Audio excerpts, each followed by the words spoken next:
The following is a preview of a Patreon exclusive.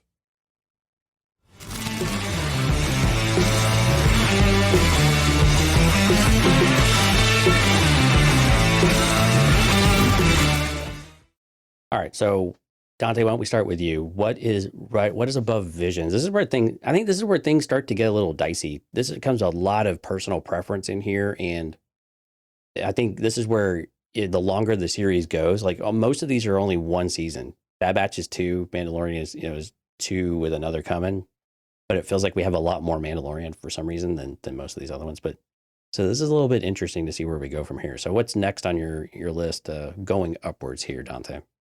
Next is Andor. Wow, really? Yeah. Okay. Share why? Would you like to know why? Yes, absolutely. It was made so well. Like production wise, it's top notch. Like script, everything is probably better than everything else. But my one hang up is Luthen is right by the perspective of the show. And that just kind of bothers me a little bit. Okay. Like everything that Luthen's trying to do, like the ends justify the means theme of it, it doesn't sit well with me. It doesn't feel Star Wars. It is, sort of, but yeah, that's just the real hang up I have with it. Like he says, I got to do this horrible stuff to make stuff happen. Then at the end of the show, it happens. Mhm. Okay, he was right. But Star Wars never does that before. That's always the bad guy who's been told that he's wrong when that happens. Right, but does it speak to the desperation of the times that we're in? Do you think that it's a necessity, or at least that the characters believe that it's a necessity, and that at least it's a consistency of the character's position of where they're coming from and what they're trying to move towards, that they don't have that, and at least the story didn't like try to give you a twist and tell you, no, I really should do the right thing. So how do you compensate like Luthen's position when you have him on Mothma to counteract and balance that off a little bit and show you the dynamic between the two? Does that make it worse, or does that help it, or what does that do on your perspective? But even Mon Mothma sold out her daughter. Yeah, we don't know where that's going to go. Yeah, right. Yeah, we saw it. That's a bit of a loose end, right? It's a total question, and we don't know. Like it's Andor season 1. We don't know how it's going to end. It could twist. So I'm not like saying this is the absolute what the show is trying to tell me. It's just kind of how I feel in the moment. Mm-hmm. Okay. And yeah, like Luthen, like there's different perspectives. I'm not saying like everyone on the show has this perspective, but it just seemed like the main theme of it, or the main point so far, is that Luthen wanted this to happen, and the events clearly led up to the riot in the end. And we're happy about the riot, even though the people on the planet are probably screwed here on out. They're going to get hurt pretty bad. And the people that started it are gone, so they're not going to see the aftermath. But right. So yeah, that's just kind of how I felt about it. It's still, I loved it. Mm-hmm. Fantastic show. But yeah, that's just the one hang up that, again, it's just the shot in the moment, how I feel about it.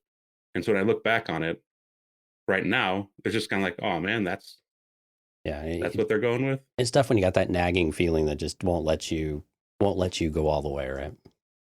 Yeah, and with all this stuff, like when I have a nagging feeling about anything, like I'll vocalize it, and then 10 minutes later, I'll just forget about it. So, right. But it just happens. So, all right, Cole. What are your thoughts on the next one above Visions? Is it going to be an Andor, or is it got something else that we're going to slide in there? I have something else that's going to slide in there, and it's kind of going to contradict what I just said earlier about Dooku. But I guess number 4, right? I guess that's number 4. Yeah, 4th from the bottom at least. I don't know how many do we have here? We have 8. Yeah, we have 8. Okay. So I guess this is in the 5th slot. So for me, is going to be Kenobi. Interesting. As it was I liked the show. I liked watching it. I liked seeing how powerful Vader was pulling the ship out of the air.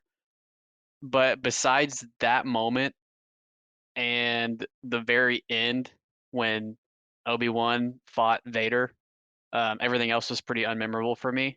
I mean, the flashbacks were cool. It was cool to see Hayden again, but the show in general just it wasn't very memorable for me. So that's why I have it in the spot that I have it, and why some other stuff peeked out over it. So yeah, I really struggle with this spot because I really got 3 that I could make an argument for that all belong here. And so the 3 I had were Kenobi.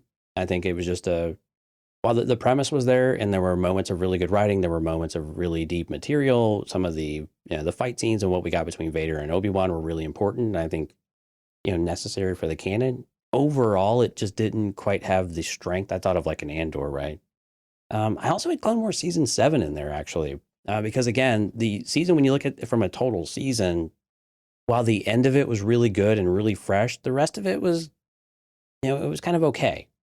It didn't really hook you. Really, I just wanted to go watch the last arc, and that's the only thing I really wanted to focus on. And it was really good, but does that give the whole season that same perspective of saying that no, this is like the entire season is really good?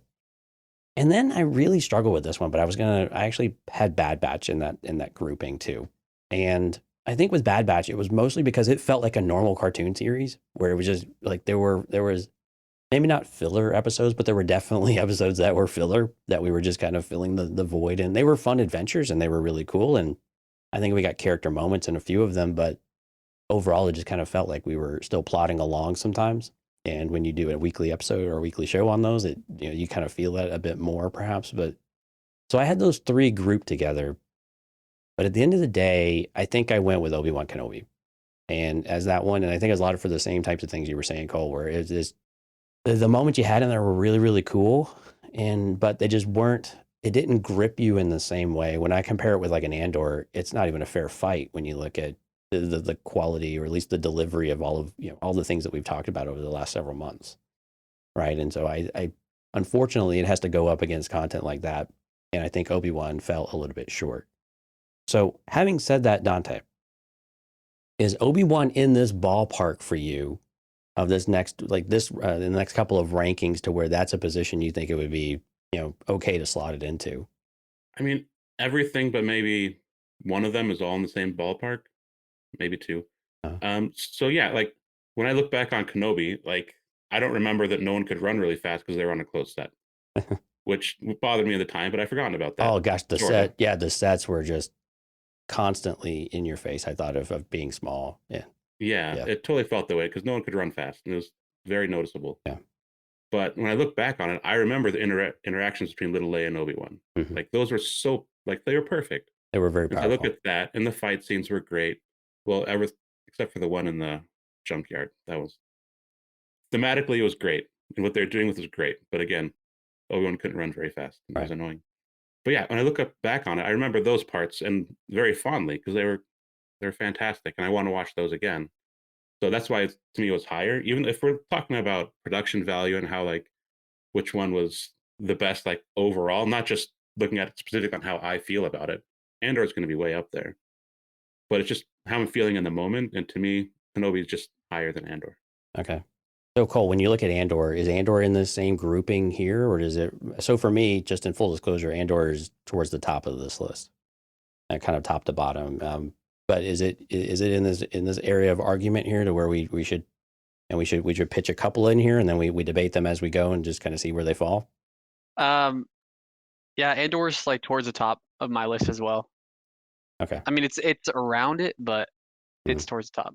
All right. So what I'm going to do as a placeholder for right now, since we have two people agreeing that it's Kenobi and Dante is in the ballpark, I'm going to slot it in here and we'll go to the next one to keep things moving. And we can reposition these things if we feel like as we get through this or if we get to the end and we're like, you know what, this just doesn't quite feel right. We can go back and revisit that. So these are not locked in. No one get your feelings hurt. We're fine. We're all fine. All right. Cole, what's a step above Kenobi for you? For me, I have the Mandalorian series right Okay. above Kenobi. I mean, I love Mando. He's awesome. In the episodes where he's doing stuff, he's really, really cool. I guess the first season for me, it started a little slow, kind of laying the groundwork for all of the Grogu and where Mando's coming from and what he's doing. So in that sense, I was a little bit just out of it for the first season. Right. But as the seasons went on, obviously it got more action, and also his cameos in Boba Fett also I think play into his show as well. Mhm. And I just think he's a badass. I don't know. He's really cool, so I like him. So that's why I have it over Obi-Wan. I like that uniqueness of where we're able to integrate these other characters into that show. And really, I think something that we should give it credit for is the integration of creating this like the Marvel Cinematic Universe sort of type of thing, right? And we could debate whether they went a little too far in some areas with Book of Boba Fett, but at least introduce this idea that we can have a different series of shows that can all interact with one another and borrow off one another and play and have a good time and still maintain their own content to an extent. Although I think they kind of, it may have gone a little too far in a couple instances, but maybe that was more on the Book of Boba Fett side, which I think is probably a reason why it's down on, towards the bottom of the list. But yeah, I agree. It did some different things, and so it kind of surfaces, closer to the top. It is not the one I would put next. I would probably go ahead and default back to Bad Batch as a good, solid TV show, but really nothing super special about it. It was really hard for me to put that above Obi-Wan Kenobi because the Kenobi story was so important in a lot of different ways. There were a lot of great moments between Obi-Wan and Leia. But I think just from an overall enjoyment, and this is kind of your point, Ante, of how do I feel in that moment of what did I enjoy? I think I just kind of enjoyed the Bad Batch. And and maybe it's like you, Cole. Maybe it's just because it's that animated feeling, and the animation that we get is just so much fun. We got some Order 66 moments in Bad Batch, but that's why I slotted this one slightly above. Dante, where are we at with you? With what's in? If you didn't have Kenobi here already, what would the next one be? It'd be Bad Batch. Bad Batch. Okay. Yeah, it was a great show. Like the flow of it was good. But if I'm just looking at it from my point of view, like I'm gonna put it here. I don't see it as like doing anything spectacular compared to, like, to me, The Mandalorian. But I don't know, it was memorable, very memorable and fun. But just to me, a little bit lower than Kenobi. Mine is just below Kenobi. Okay. Yeah. Okay. All right. So Cole, the numbers didn't work in your favor this time, so we're gonna slot Bad Batch here. Don't worry, we'll come back and we will make sure that that's right. But so what? So Cole, I will start with you though here. So without Bad Batch here, what would come next? If so, we slot Bad Batch right above Kenobi. What comes? What's in the same ballpark here for you? What's the next show? So the next show for me, if this was going to be my list, the next show for me would be Andor. So I had Andor All right, as well, no, my I'm sorry. So it would be Mandalorian, I guess, right? yeah. So Mandalorian so- would be there. Yeah. Yeah, sorry, unfair question. It was sorry. Yeah, so it would be Mandalorian in the next slot here. Again, you would have, maybe this flip, but you would have Mandalorian again. You'd reinforce that. Yeah. This is coming. Dante, is Mandalorian in this bucket for you in this slot, or is there something else that takes this position? No, you mean like right after Bad Batch? Yes. Yeah, above Bad Batch. Yeah. Next would probably be Clone Wars. Okay. Season 7. Like I enjoyed the Marta episodes. That's the Marta sister, Mhm. right? Marta sisters. Yeah, I like those episodes. And the finale, the last arc was great, and the Bad Batch arc was great. So like those are stuff that I'd rewatch a lot the whole season. Yeah, I tend to agree. I think when I look at Clone Wars and I look at Mandalorian, because Andor is clearly going to be my number one, probably pretty clear. But when I look at Clone Wars and I look at Mandalorian, I compare them. I have to look and see the last arc of season 7 Clone Wars was so amazing, and it was great. It was everything we wanted it to be and more. It delivered on it. We had Vader. I mean, we had all sorts of great things. We had the faking of the deaths, and all of that was perfect. The rest a little bit weaker. And when I compare that with Mandalorian was just blazing this trail. And Cole, you really said this really well. Of it.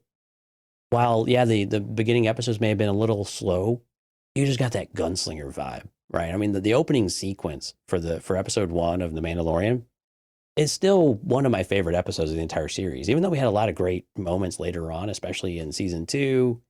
It was that opening moment really captured me. But when we get like Cobb Vanth, there were just too many things that lined up. And again, 2 seasons of Mandalorian, and this is what I was trying to kind of say earlier in the show. You have a lot more content. Sometimes that works against you because you have more filler, or maybe you don't have all these really powerful arcs, or you have things you don't like. But sometimes you have cumulatively, you have enough of them that I think they overtake a shorter series. And for me, I would slot Clone Wars season 7 right above Bad Batch in lieu, and then have Mandalorian take the next spot right above it. So I'm ranking Mandalorian even higher than you, Cole. But so I think we have, Dante, you and I are both in agreement that it's Clone Wars again. Yeah. of Clone Wars here, and then this is where we're going to get a little bit because you had Andor so much further down. But I'm going to where Andor, like Mandalorian's got to be next. I mean, because to me, I think Andor is, I think, a clear step above others. Cole, you're in support of Mandalorian being slotted in this position here. I mean, you're running out of shows. Yeah. So, yeah, Mandalorian in the spot that you're about to put it is great. I will say for my list, so I'll just say it because we're almost done with this list, but Yeah. I had Clone Wars Season 7 as my number 1 and Bad Batch Okay. as my number 2, but I think that's just because You have a bias towards the animation side. I have a bias towards animation, and also I have a bias towards that era of Star Wars, I think. Just because, like I said, I feel like the whole like sequels versus prequels argument comes from like whatever you grew up watching first, right? Sure. And so like my dad loves episodes 4 through 6 because that's what he grew up watching, and then I just didn't start watching Star Wars till 1 through 3. So I like that era of Star Wars the best, and so when I get those shows that go into that, that's what I think is fun to watch and what is most exciting to me. So that's why I Mhm. have those there, but I have no problem with where the list is at right now, because obviously those animated shows are still pretty far up there. So Yeah, top yeah, half. And again, like we yeah. talked about, some of this is splitting hairs in some of this here. So Dante, Mandalorian, Yep, the best of the best. We all agree. second position feels good, or what was your? So I guess we should probably just start talking about number 1 as well, right? So where Yeah. does your number 1 and your number 2 fall? My number 1 was Mandalorian. I had Okay. Andor near the bottom. Right. Yeah. Yeah, the end of the first episode was just like, it's such like a moment in time kind of a thing. Like, oh my gosh, it's a baby Yoda. We're going there. Like it's a baby Yoda, and they touch fingers. Oh, it's so cute. So just like that moment, and then like all the storylines, I think flowed really well. It was, sometimes felt a little bit jumpy, but by the end, I think it all just flowed really well. And I'll watch that 100 times over. Like there's no reason not to watch it at any moment of the day. And the characters are great. All right. So this is where things are getting a little dicey here.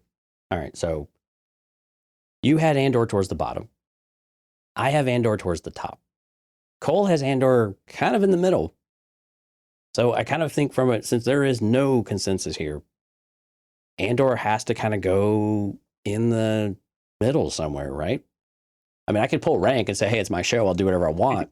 But you guys wouldn't want to come back again, probably, maybe. Well, unless Albert was doing the show. I wouldn't blame you. It'd probably be a better show anyway. But yeah. So I'm thinking we have to slot Andor in here somewhere. So the first major decision, we're going to come back and revisit some of this here in a minute. But I think we got to talk about Andor and figure out where the hell Andor fits in. Because I think it's head and shoulders above every other show. And the reason why that is because you kind of had the total package, right? And I get what you were saying, Dante, where you had something that just didn't, it just kind of stuck with you and just, I can't get over that hump. If that wasn't there, I'd feel very differently. But when I look at just the complete package of the show with writing and acting and, I mean, the music was a little bit weird. The editing was a little bit weird, but they weren't really enough to really take me out of it. Sometimes were really good. And then I just look at the overall story, like the way that the characters were portrayed and how they balanced that and some of that. To me, it just felt like a different level. So that's why it's, I thought it was a clear distinction. But for y'all, where do we put this thing in here then? Like, where does it fit when we're all kind of, I mean, is it, if we look at it from that respect, and maybe Dante, you're the one we have to kind of convince about, can we get this above Obi-Wan Kenobi? So if you're asking me, like, I'll make the argument for why I put it at the bottom. Mm-hmm. But if we're making a collective list, like, it's going to be near the top. Like, I'm not going to like exert my influence. Like, no, you guys should not feel good about this. We do not feel good about this, even though we all feel good about it. You clearly don't know you clearly don't know what it means to be a podcaster in the Star Wars space. I know, my mistake. Yeah. I should be angry. Right. I'm going to raise my voice now. So yeah, I would put it, if we're talking about it collectively, probably just below Clone Wars, because Risk had Clone Wars at the top. Right. I'd feel good about it 2 or 3. Like even if 1, like I'm not going to fight it. Right. But like 2 or 3, I think it feels like a good spot collectively for it, and I feel good about it there too. Okay, so Cole, this is where we have to argue a little bit here too, because again, if I look at the whole package of Andor and I compare it with Bad Batch, I'm sorry, I don't see it. Right, I don't see it. So Yeah. I've got I got to have this thing at least in the 3rd slot to have at least a valid argument that this list isn't a sham. Okay, so here's how I'm gonna break this down, and I think this will help where we put it. Okay. Okay. I had in my original 8, Mando was 4, and Andor was 3. So I had Andor above Mando. Okay. Anyways, Okay. so if we're going with like kind of how we felt with the shows, I'm okay with the animated ones moving down because they're one season and they're animated, and it's not.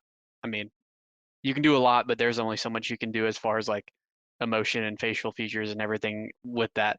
So in my mind, if we have Mando at 2, Andor goes to 1 because in my list I have Andor above Mando. So that's just the Okay. logic I guess that I'm using. But as far as the Andor show, I don't know if it's because it's the newest show we've seen or what, but I loved the, I guess, fresh take on Star Wars. I loved how the music was different. It wasn't normal Star Wars music. It was kind of cyberpunky, kind of grungy. The Prison Break episode was absolutely insane. The funeral episode was insane. So I have no problem putting it at the top. So Okay. yeah. Okay. So for right now, I'm going to put this above Bad Batch because I want to have a conversation about Clone Wars Season 7 here. You've got it at the top of your list, right, Cole? That was Yep. number 1? Yep. Okay. And Dante, where did you have it in your... Hey everyone, it's Jonesy. We hope you've enjoyed this preview of the Patreon episode. If you'd like to listen to the episode in full, we invite you to head over to cantinacast.com/Patreon. Access to this episode begins at the $2 After Dark tier. If you're interested in joining a future Patreon episode, we encourage you to check out our Now Part of the Tribe and Delusions of Grandeur tiers. You can find all the details at cantinacast.com/Patreon.